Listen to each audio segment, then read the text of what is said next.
So the Payday 3's beta has officially ended, and I was actually able to finally dive in and get some time with it. And I gotta say, I am absolutely hyped for this game. I cannot wait for September. But until then, there were a lot of good and a lot of bad things that I really want to talk about. So like always, if I didn't mention something that you wanted mentioned, make sure to put a comment below, because like always, I will be answering as many as possible. So anyways, let's go over the good and bad of... So first things first, I want to start off with the bad of the game. I actually have a middle ground where it's not bad, it's not good, it's just slightly annoying, and then I have good. So like I said, we're going to start off with the bad. However, before I do that, I want to make sure that everyone knows that I know this is an old build of the game that I do believe is from April or March. So the things that I'm about to complain about that I'm going to say are bad or even possibly good could change before full release. However, there's also a chance that none of this will change, and this is actually the final build of the game. I hope not. So the first bad thing I noticed right away playing on console, the controls are terrible, just like they were in Payday 2. Now again, this could be fixed already, and man do I hope it is, because you can talk as much crap as you want about Call of Duty. Trust me, I do it as well. However, there's one thing that Call of Duty gets right every time, and that is the feeling of first-person shooting on a controller. Just the smooth feeling, and you can also dive deeper and fine-tune it and make it even smoother and make it even more adjustable for any controller player's mood or any controller player's ability. I spent a decent amount of time trying to fine-tune Payday 3's controls, and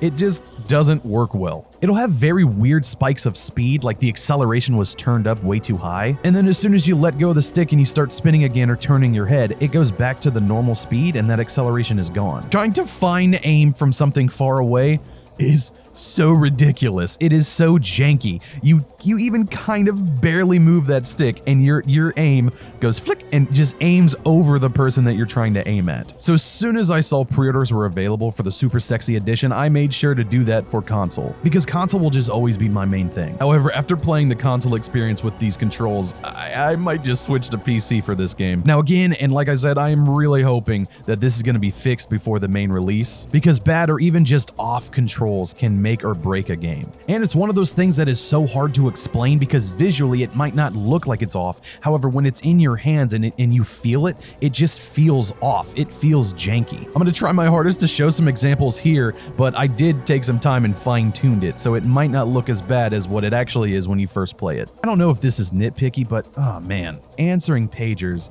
is just a bummer in this game, or this beta I should say. It takes forever for the pager to actually start, so that way you can answer them. And then instead of the old classic way, which is it sounds like your character picks up the pager and just starts talking, he pulls out his phone and stays silent for a good, I don't know, 5-10 seconds, and then he answers them. Sometimes he doesn't answer them. Again, that could just be like a small sound glitch that's going on in the game that's probably fixed by now, but just this pager answering system, I don't really care for it. Next up, the interaction speed. I know, I guarantee that there's gonna be some type of skills that speed up the interaction speeds, but man, like these interaction speeds are way too slow. Now this opinion is definitely coming from someone who has hours and hours, I mean days, played on Payday 2, so I'm used to the interaction speed that I have with skills, I understand that, but even without skills, the interaction speed is just much quicker. I'm just hoping that the interaction speed is sped up just a little bit, hopefully with skills if that's the case, or just by the main game when it finally releases, we get a tiny bit, just a little bit sped up interaction speeds, because it kind of sucks now. This next one is just kind of weird. When you spot a guard, his outline is not seeable through walls, and that's something that has always been incredibly helpful in Payday 2, so that way you can flank and you can be able to move in stealth. And another bummer thing with tagging guards, you can only tag one guard at a time. Now again, all of these things can probably be fixed with skills, and I'm going to keep saying that, but for right now it was just kind of annoying to not be able to spot all the guards or to at least see them through the walls when I did spot them. This next one, I don't know how others feel about this, but no detection levels. Is it more realistic that there is no detection levels? Of course, because when a civilian or a guard sees some dude running around with a mask and a gun out,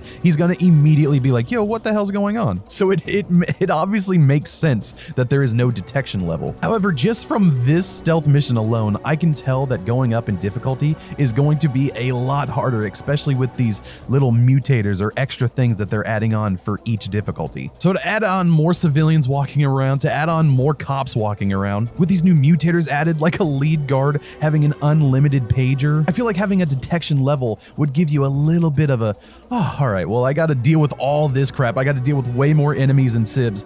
and mutators. However, at least I know that if a civ or someone happens to kind of see me, it'll be a very slow and gradual build on how they see me or when they see me, and not immediately like it is in this sometimes. This one I can tell is going to annoy some of my friends when they try to do stealth with me, but changing the amount of pagers you can answer depending on the difficulty you're on really sucks. Because again, like I said, yes, I know they're trying their hardest to make a difficulty that actually is difficult. However, when you keep stacking more and more things on top of something that's already difficult because you're going up in a difficulty level, it just feels like unnecessary punishment in a certain way. Dealing with more civs, more guards, new mutators, a crazy fast detection meter, and on top of that, on Overkill, you can only answer 2 pagers when one dude is walking around with an endless pager. I don't know, it just seems like you're stacking too much to make it artificially harder. So while trying to do this mission on the hardest difficulty for stealth, which I actually was able to do after several hours of trying, on one of these attempts, I accidentally went in with an unsuppressed weapon. And when I got to the camera guy, I realized after meleeing him without him even knowing that I'm there, it's not a one-hit melee. It's also not even a one-hit down if you did have a suppressed weapon. In Payday 2, you had a stealth bonus for whatever you did. So if a guard didn't know you were there and you meleeed them or you hit them even in the toe, they were going down no matter what. And so when I walked up and meleeed this dude and he went, "What the hell?" and turned around, I was like, oh, crap. Now I have to restart this because I don't have a suppressed weapon. I can't deal with any of these guys. It was just honestly kind of a bummer that I hope they change in the final release. Or hell, like I've been saying this whole time, it could actually just be that there is a skill that also helps with this. Okay, so that is all the bad that I have seen in this beta. Again, like I've said a dozen times before, everything could change by the time the main release comes out because again, this game is like this beta is like 5 or 6 months old, and I guarantee a lot of good changes have happened since then. But are there any negative or bad things that you guys found while playing it? Please comment down below, let me know. I really want to talk about the bad, the good. I want to talk about everything with you guys. So before we go over the good, I kind of just want to hit the very annoying things or the tedious or just kind of the iffy things that I found in this. Lockpicking. I don't know, sometimes I really like it. Sometimes it's annoying. It's annoying when you're interacting with doors or gates or anything like that, but it's actually really helpful and very cool when you're interacting with the safe locks or the deposit boxes. With no skills for picking locks at all, I guarantee that you could do this way faster than you could in Payday 2, even with skills. But I could definitely see this lockpicking minigame being very annoying later on in other stealth missions when there are a dozen guards just walking around and civs that you have to watch out for, and then you have to play this minigame. Next up, I miss body bags. I know this is a small gripe, very nitpicky, which is why it's neither in good or bad, but I really do miss body bags. Now, Payday 3 does kind of make body bags obsolete because you can pick up guards that are dead or dead civilians and move them to other locations. But I don't know, I just miss body bags. The places that you could place body bags, they were just always fun. You could put them really high, you could shove them in the closets, you could put them behind toilets. You could find a lot more neater places to hide certain things or hide certain bodies. When it comes to these ragdoll bodies, sometimes they get trapped in the wall. Again, this is probably fixed by main game, but sometimes they get trapped in the wall. Sometimes they don't get thrown far at all. They just drop straight down. I don't know, maybe I'm wrong, but I miss body bags. The interaction distance in this game, you have to be very, very precise with. There were many times where I was trying to interact with something and I had to get just a little bit closer, or I had to move my head just a tiny bit to be more centered on the item that I'm trying to interact with, which is kind of a small gripe when you're trying to rush and pick up a bunch of bags and the bag is obviously right in front of you, but the game is like, oh, you need to be a centimeter close before you can interact with this, even though again, you are a foot away from the bag and any normal person could be able to grab it immediately. This interaction distance with the bad controls this game has for console, that is, it just really makes the two combined annoying. C-Stack, or the digital currency, what's the point of it? Is this the stuff we're going to be using for microtransactions? Because I see that there is money, there's also like Payday coins, and then there's also C-Stack. I don't see the need in buying C-Stack to get cooler things. Just make it $1 million more. And lastly, on my slightly annoying things in this beta, randoms. Oh my god, I don't want to play with randoms. I played this beta for a good 15-20 hours, and I don't know if it's because the matchmaking on console isn't that great, or if there just weren't that many console players playing. So in that 15-20 hours, I was really only matched up with like 4 different people on each heist. And what I mean by that is in the 15 or 20 hours I played, I probably did this mission, I don't even know, 30 times. And out of the 30 times I did this mission, I want to say I only actually saw a live teammate maybe 4 out of those 30 times. Every other time I was alone. And there was one time when I was playing on just hard difficulty where you could tell that these people were very new to Payday, and so they played it more cautiously, which was a much better feeling, because for stealth, you do have to have a sense of caution, and you do have to have a sense of always looking behind your shoulder. When I played with people that were very high level, or at least high level for the beta, and you could tell that they were Payday 2 masters, I don't know how many times I had to reset because they had no idea what they were doing. And by the way, this is every other time I played with randoms. They all thought that they were kings, and they were so good at this beta that they barely played. The amount of times that they had me reset, and if I didn't reset, let's just say it was 8 times in a row in a span of 5 minutes, where I'm like, you know what, I'm not resetting, like, let's just do it, let's just get this over with, I don't want to play with you guys anymore. They would purposely run up and just shoot at me constantly, and then if I didn't do it, they would just leave. I'm not gonna put any negative thing on the game because that is 100% the player's fault, but man, it really taught me that I am going to be playing Payday 3 by myself or with my friends, no randoms. Or I guess any of you guys if you ever want to join. Just don't be a dick. This next thing I'm gonna talk about is like the nitpickiest of nitpicky things. I wish you could move 2 bags at once. Something that I really enjoyed about the Payday 2 clone, essentially, Crime Boss, is that you could carry 2 bags at once. Sure, you weren't able to pull out your main weapon when you did, but you could still use your pistol. And you were a lot slower, but I feel like for a mainly solo heister, it made the very tedious and just very monotonous bag moving simulator a lot easier because you were able to grab 2 bags at once instead of 1 at a time. Again, super nitpicky. I guarantee no one else talks about this but me. It was just a small, it would have been a nice touch that they could have added to make the game just a little bit better in my eyes. All right, so we are finally on the good bits of the beta that I want to talk about. So first off, overall, I absolutely love the graphics and the environment that we are shown here. This bank feels like a legit bank. It has decorations, it has tiny little things that just makes it feel more realistic. The destructive environments are insane. The amount of things that you can break, the amount of chips in the walls, or the bullet holes that then stay forever. Just you could have a pristine looking bank, and by the end of a loud mission, this place looks like a tornado ripped through it. Well, maybe not a tornado, but it looks like it had some heavy environmental destruction. When it comes to the graphics, I think these look just fine for the game that I'm wanting. Sure, could they be more photorealistic? Yeah, of course, but I don't care.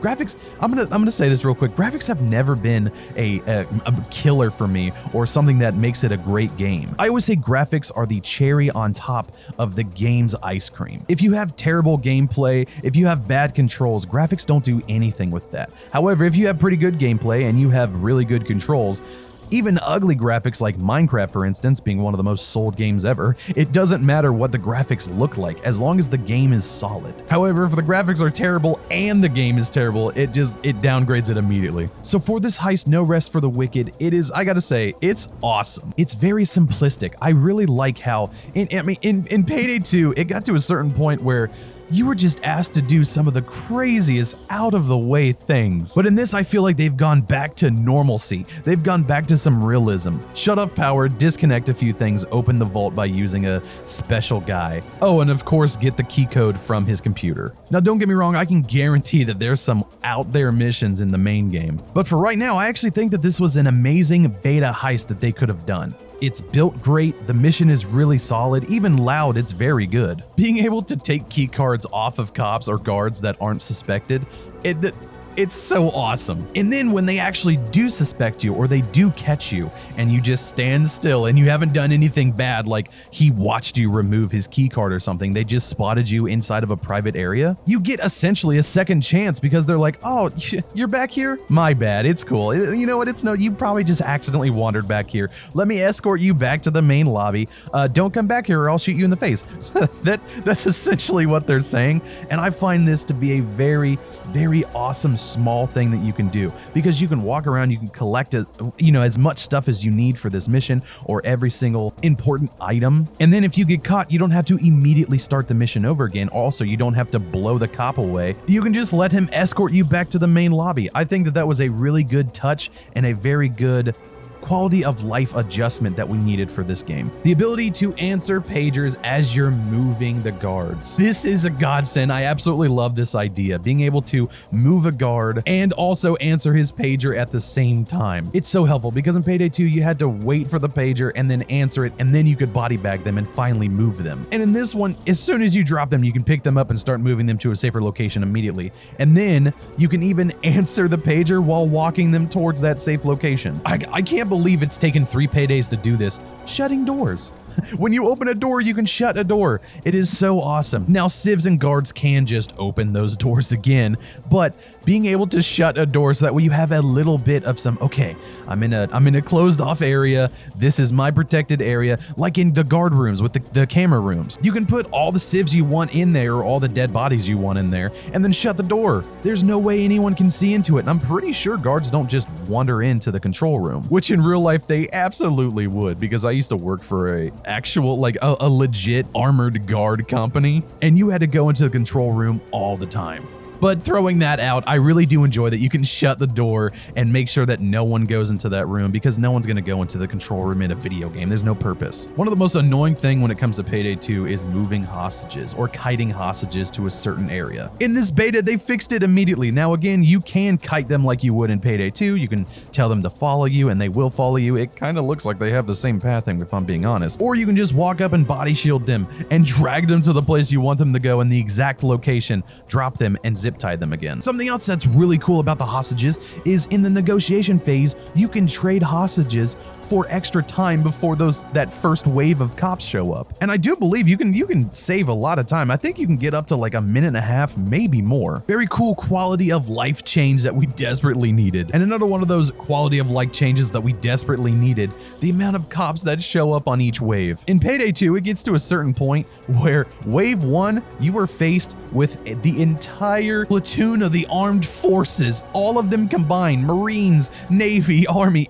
just all of them, plus your local cops, plus the local cops of 40 other states, just ready to take you out. In this one, it actually does seem like they start off with a few, maybe 10 or 15, and then after you take them out, they retreat to gather more. And when Bane, or I guess it's not Bane in this one, it's just some robot chick, but when they tell you, hey, 30 seconds until more guards come, you don't see a single guard for that 30 seconds. In Payday 2, when they're like, oh, the next wave's coming in 10 seconds or 30 seconds, you're still blowing away 30 cops because they're still there. They never actually retreated in Payday 2, or at least for the most part they didn't. It looks like in Payday 3, they legitimately leave you alone because they actually need to regroup and rebuild their small army to attack you. All right, so this last one is definitely last, but it's certainly not least. It is calling in an overkill weapon. Overall, I just think this is a great idea. Calling in just a super overpowered weapon that can blow everyone away. I really like to use this on the bulldozer. It makes him a lot easier to deal with, and also just using this on regular cops and watching them fly away. It's just genuinely funny, and the ability to shoot at the environment and see how the environment changes because of these explosions. All right, so that is all the good and bad and also the annoying that I saw in Payday 3's beta. I genuinely cannot wait for this game. Like I said, I am super hyped for it. All the bad, all the annoying is going to be thrown away as soon as this game is in my hands. And it definitely taught me if those controls are not fixed, sure, I might have that beautiful, sexy collector's edition on my shelf, but it might not be touched because I might be solely playing this on PC. So I really hope, even though I'm still hyped, that some things are fixed and some things stay the way that they are, especially those good. Just don't touch any of the good because it's really good. I really want to know what you guys think of the good and bad, or were there any additional good and bads that I missed that you guys want to highlight? Please feel free to comment below. Like I said, I will try to answer every single person that comments. But all right, guys, that is going to be it for me today. Thank you so much for watching. I really appreciate it. If you liked what you saw and want to see more, feel free to hit that subscribe button, finger that notification bell, keep up with all my uploads. Comment down below, guys. Tell me what you thought of this video, and I'll catch you guys in the next one. See ya.